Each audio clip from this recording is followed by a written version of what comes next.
හමුන් අද ඉස්කෝලේ ටැප් එකට වැඩේ දුන්නා නේද? අනේ මැඩම් මෙහෙම කරන්න එපා. වරදක් කරත් සිතකින් නෙවෙයි අපි වීඩියෝ කෝල් එකක් ගමුද? අනේ ගමුකෝ පුතා. ඉක්මනට ගෙදර ගිහින් පේමන්ට් එක දාන්න රත්තරන්. කොහෙන්ද එච්චර හයියක් වල්නවා කියෝ? මොකද්ද නංගී උනේ? ෂික් විතරක් බලන්නකෝ. මූ ඉඳන් කියනවා මට කිස් එකක් දෙන්නලු. වයසට යකෝ වැඩ. කිස් එකක් නෙවෙයි ගොංගෑනියේ. ඉල්ලුවේ කිස් එකක්. අනේ මට බෑ.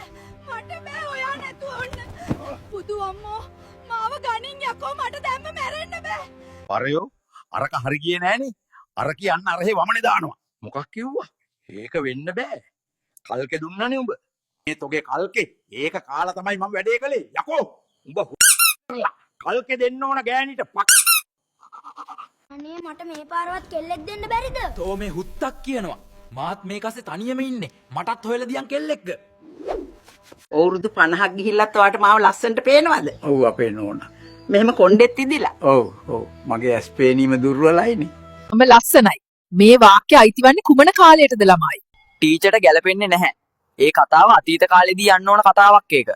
ටීචර් අන්තිම පේලිය ඩෙස්ක් එකෙන් ටික් ටික් සද්දයක් එනවා. ඒ ළමෙක්ගේ අලාම් එකක් වෙන්නේ නැති පුතේ. ටීචර් පිස්සු කතා කරනවා. ඒ මොහොමඩ්ගේ මේසේ.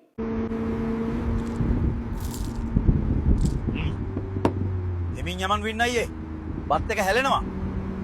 මොකද මේ පිස්සු කෙලින්නේ? පරිප්පු ටික හැලුණා යකෝ. මේක හොදන්න ගියාම නෝනගෙන් ගුටි කන්න වෙනවා. නවත්තපන් වාහනේ. මං බහිනවා. අනේ දෙවියනේ මාව බේරගන්න. මට පිහිට වෙන්න. බාහුන් සහස්සම හිනින්බිත සායුදන්තම්. මොකද යකෝ ජයමංගල ගාථා කියන්නේ? ඉතිපිසෝ ගාථාවේ පද ටික අමතක වුණාද? අනේ සෝනයි ගහන්න නම් එපා. උඹ බය වුණාද බං? මම ප්‍රෑන්ක් එකක් කළේ. අද පොයේ දවසනේ මම නිවාඩු. කවුරු හරි මෝඩයි නම් නැගිටින්න. ඔයගොල්ලෝ මෝඩද?